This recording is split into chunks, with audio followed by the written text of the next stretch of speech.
Right, everyone, welcome back to a Price Action Labs YouTube video. So I am now going to be starting a series where I teach people how I derive a higher time frame bias. This is a very, very popular and ongoing topic, and it's also the most misunderstood, both from my students and my community, but just generally on the social media, the Twitter, the YouTube, and the Instagram space.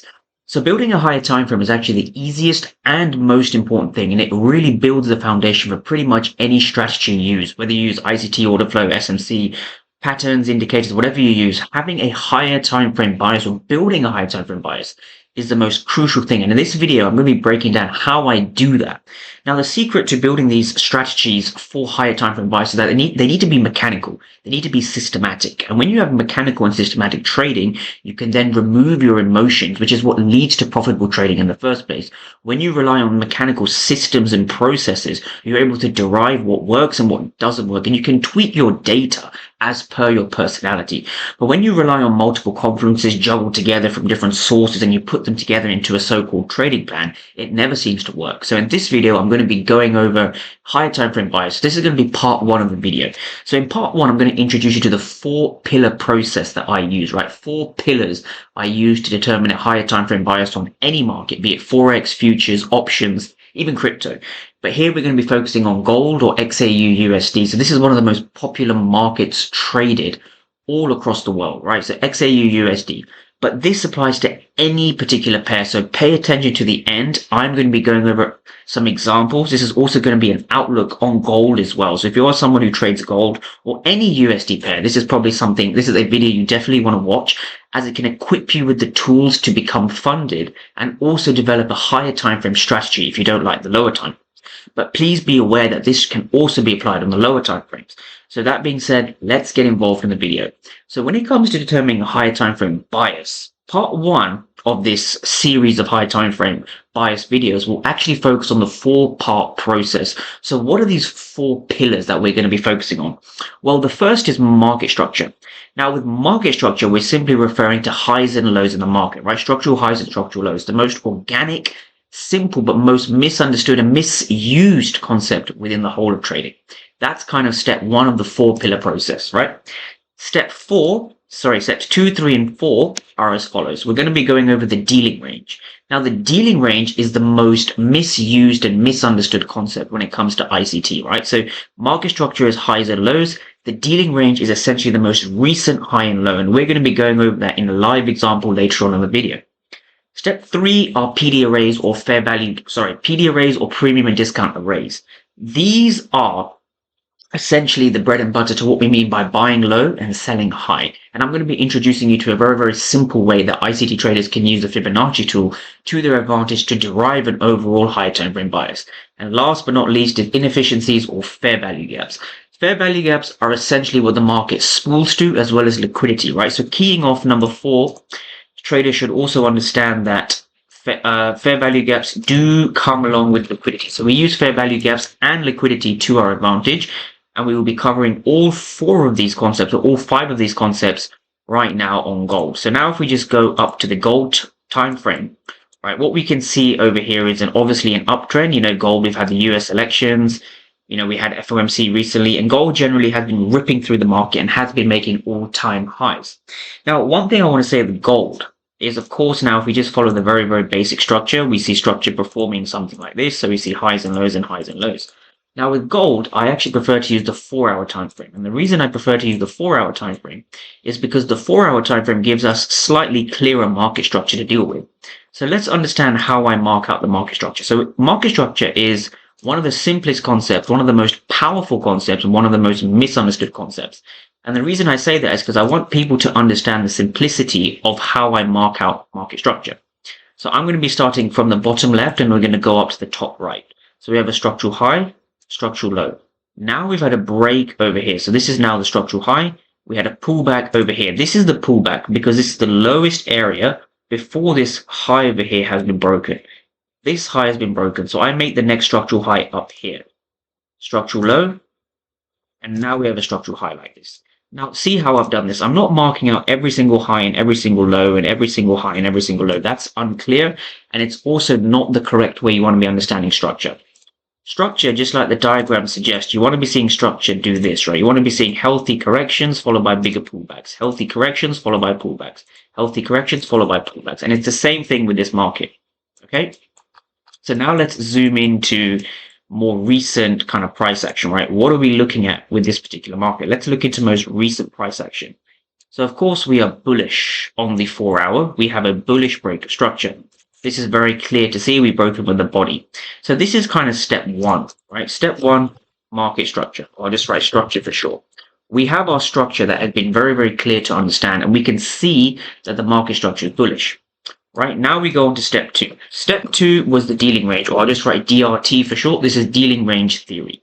Now, dealing range uses the Fibonacci tool, and dealing range works hand in hand with the third pillar, right, which is PD arrays. How do we use PD arrays? So PD arrays are essentially what you want to do when it comes to dealing range. You want to use it with structure. So all these concepts feed onto the next. We have a structural low down here. This is the most recent structural low. So for those who trade gold, this is around 2602, right? 2602 is the low. And of course, we have the all-time high over here, which is a 4-hour high. That is at 2790, right? 2790. So this is the most recent structural low and the most recent structural high. Now, once we have that, we simply project the Fibonacci tool from the swing low, the most recent swing low, the structural dealing range low, all the way up to the structural dealing range high.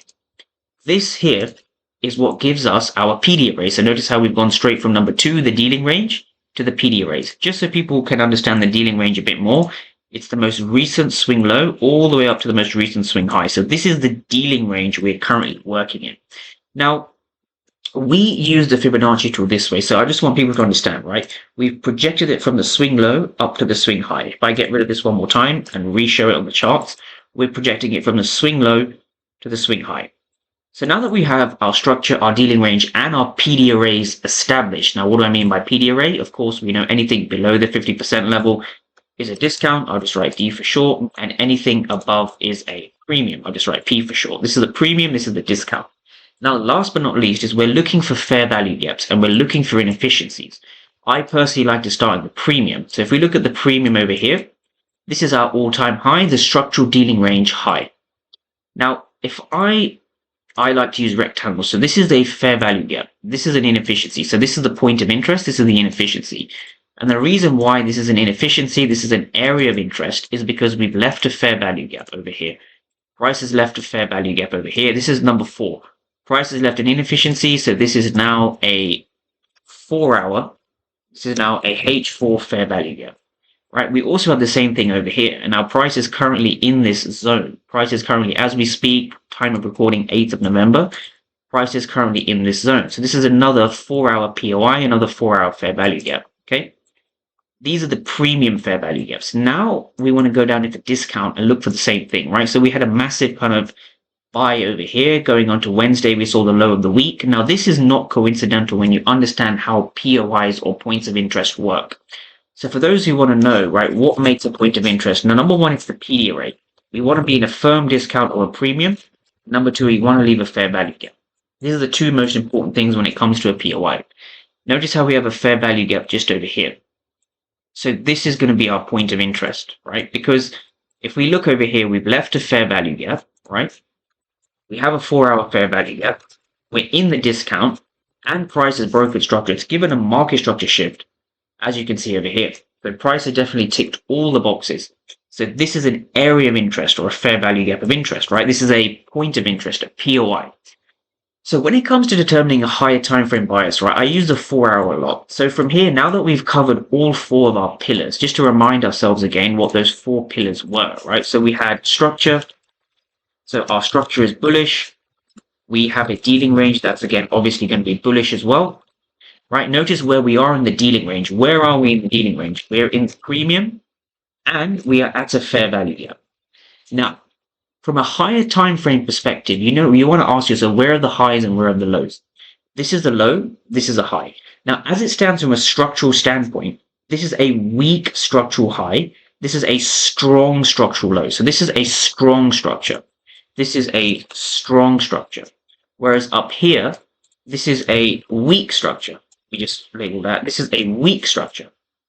Now, why are these strong structures and why are these weak structures, right? So the reason this is a strong structure is because it's broken the previous high. Now, the previous high is over here. So this is very easy to understand. When a structure breaks a previous structure, it is a strong structural low in this case. Now, this is a weak structural high because this high has failed to break the previous low, which is down here. Prices reacted off a POI and we've seen higher prices. So this is a weak high because it's failed.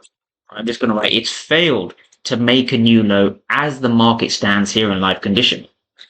Now, if we move on to the dealing range, but more specifically the premium, now we're in the premium, and we have basic knowledge from kind of ICT concepts, SMC concepts, that the market will look to sell from higher prices. Now we are in a premium, and we're also at a fair value gap. So this is an area of supply or an area where there's been an imbalance between the sellers and the buyers. Hence why we see a fair value gap over here. So if we just kind of zoom into gold, how I make a higher time frame bias is really simple. We are at this level, right? We are at this level, and now we are Friday the 8th of November, and we have no high impact news on the dollar. Now, when we have no high impact news on the USD or the dollar, what we can expect so far from a bullish week is we can expect some kind of a reaction from this area, right? We're well within our rights to look for sales from this area, right? We are in a premium, and we are in a fair value gap, a bearish fair value gap. So if this fair value gap does hold, we can expect lower prices. And where can we expect lower prices? Down to this region, because this is a fair value gap over here. So this is a bullish fair value gap. All this here is a bullish fair value gap, which I'm going to label in blue. And this is how you make a higher time frame bias. It really doesn't need to be more complicated than that. All right. So we're in a premium. We've reacted off this fair value gap, 4-hour fair value gap. And now price could, and the keyword is could, head down into the discount, right? Before remitigating and potentially heading higher. This is one scenario. Now from here, one thing I would say is this is another key tip you can use on the 4-hour time frame. Take the Fibonacci tool and project it across the entire point of interest like this. If price shows aggressive kind of green candles above this 50% level of the POI, there's a good chance this POI is not going to hold, and it may in fact break. Now, when it breaks, we can then use it as a retest to then test higher prices. This is also part of a higher time frame bias. If we get to an area of supply or a 4-hour POI and we see price breaking through, you then need to bring in liquidity and also fair value gaps and a deeper premium into play. Okay, just let's now look at the charts over here and understand. We also have some trendline liquidity over here. So this is this is buy side liquidity, right? This is BSL. This is buy side liquidity. Now, what makes this buy side liquidity? Well, it's simply a trend line with 2 tabs. Buy side liquidity. We also have an inefficiency over here and a fair value gap over here. So how I make a higher time frame bias, and this is what I teach to my members, and I also plug this free in the Discord every day. We want to get to areas of higher time frame liquidity and higher time frame fair value gaps. Fair value gaps to be specific. We're in a premium, we're in a bearish POI. If this does hold successfully, yes, we can see lower prices. If price fails to hold this and we break above, we can then see this as a retest for higher prices. And there's definitely a case for higher prices. The reason I say that is because if we go back to structure, this is a weak structure, right? This is weak. It hasn't made a new low. Price has failed. It's reacted off here. All right. So if this fails, I expect higher prices. And to be honest, I expect an all-time high actually, because this fair value gap isn't going to hold because we have a weak structure over here. So this is the bread and butter as to how I determine a higher time frame bias, not just on gold, but on basically any market I look at. So you want to ask yourself, where are the higher time frame fair value gaps? Where are the higher time frame PD arrays? And you want to be trading towards the higher time frame fair value gaps. You want to see which fair value gaps are being respected. So in this case, we see a discounted fair value gap respected, right? So price is a discount, it's respected. That's the thing you want to understand. Discount, it's been respected. Therefore, we understand from a PD array matrix perspective, price actually moves from the discounts to the premiums. Discounts to the premiums, premiums to the discount, discounts to the premium. Pair this with liquidity and most importantly, fair value gaps. And there's no reason why you can't determine an accurate high time frame bias. So this is the first of the videos of the series. I plan to do many other pairs, many other markets. Let me know in the comments which bits you didn't understand and which other markets you want me to break down. This is going to be a high time frame series. I plan to do 4 or 5 different videos on it to really get this point hammered into people's head as to how important and how easy it is to determine a higher time frame bias. In the next video, I will be going over how to pair this with the economic calendar, how to pair this on the 15-minute time frame as well, how to do some multi-time frame analysis, how to use a weekly time frame as well on different forex pairs as well. So let me know in the comments what else you want to see. But that's all from me, and I look forward to seeing all of you in the next one.